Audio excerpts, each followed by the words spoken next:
Many may agree with your sentiment, but most might say your ideas for reform are too radical. What do you have to say to them? Who's many? What is saying? They're using very interesting terms. Many may say, many. First of all, the few may say that, okay? The many will agree with me. The many are actually on our side. So when people say these statements, they need to get their head out of their ass. That's my first thing. Because people make these very broad statements, because that statement that individual just made, Chris, is coming from brainwashing of their own neuronal network, okay? Many, 300 million people, okay? You take a state like Massachusetts, 6.7 million citizens, 5.5 million can register to vote. Only 4.2 million even bother registering to vote. 1.3 million, many don't even participate. Out of that 4.2 million, 2.2 only vote. Another 2 million, and out of that 2.2, only half of them are making decisions. And you can apply that to the country. Less than 20% of people, the many, are making decisions for the 80%. That 80% support me, and that 80% who they want to make me invisible to. So they need to get your pronouns correct. The many actually will fully support us. Such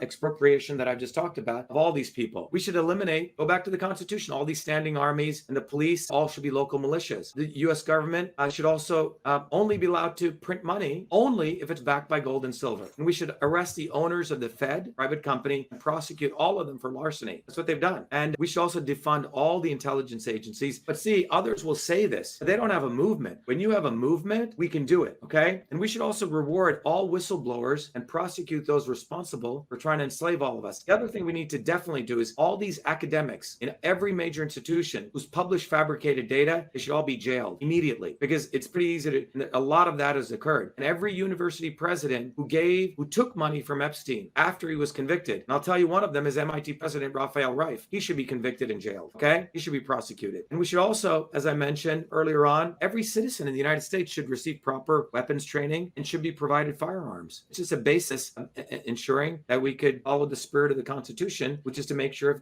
if the government becomes destructive, it should be abolished and altered. The Second Amendment wasn't created to go pheasant hunting, so Don fucking Jr. can go kill some poor elephants and cheetahs in Africa. That's not why it was created. It was created so the citizenry could be armed properly to abolish and alter the government if it becomes destructive to us. We should close down, de-accredit most of the medical schools in the United States, okay? After what occurred in the 1900s by the Rockefellers, and we should really support and do a lot of research on alternative medicine. This is one of the things I do. We need to demilitarize the police, and I can do that. The executive branch is the head of the enforcement division. The other piece of this is, Chris, all the victimless crimes should be made legal. And as a part of that, we should feel all the prisoners of convicted of crimes in which no one was harmed or there's clear evidence of self-defense. I can keep going on, but I'll come back. I have about 4 or 5 more things that this should be done with the wave of our movement. The real question is, what are we going to do about that crime? Let's focus on the real crime. You say the real crime is all those guys on stage. And that's why the only solution for everyone listening is you got to go to shivaforpresident.com and get ready to vote for Shiva for President. Get one of these bumper stickers and put it on the back of your car. And when you do that, you're saying a big fuck you. And what you're saying is, I'm going to come after all of you criminals by voting for Dr. Shiva. You see how they phrase these questions? It's an assumption that they're not criminals, okay? Chris Christie was the attorney general or whatever, the governor of New Jersey, where I grew up in. He's a fucking criminal, right? Who's he? He's a mobster. Look at him. He's a fat fucking mobster, right? By the way, I went to school with him. He used to be the catcher on our baseball team. Put on a lot of weight since then. But regardless of that, all of those people on the stage, Chris, are all criminals. The issue is, what are we going to do to jail them? What are we going to do to prosecute all of them? And why are they even on the debate stage? It's a crime that they use social media and then they have this alliance with government to make our campaign invisible. Is that not a crime? How many civil rights laws does that break? How many election interference laws does that break? So they get away with crime every day, okay? So we need to really define who's the criminal here. They're the criminals. You see,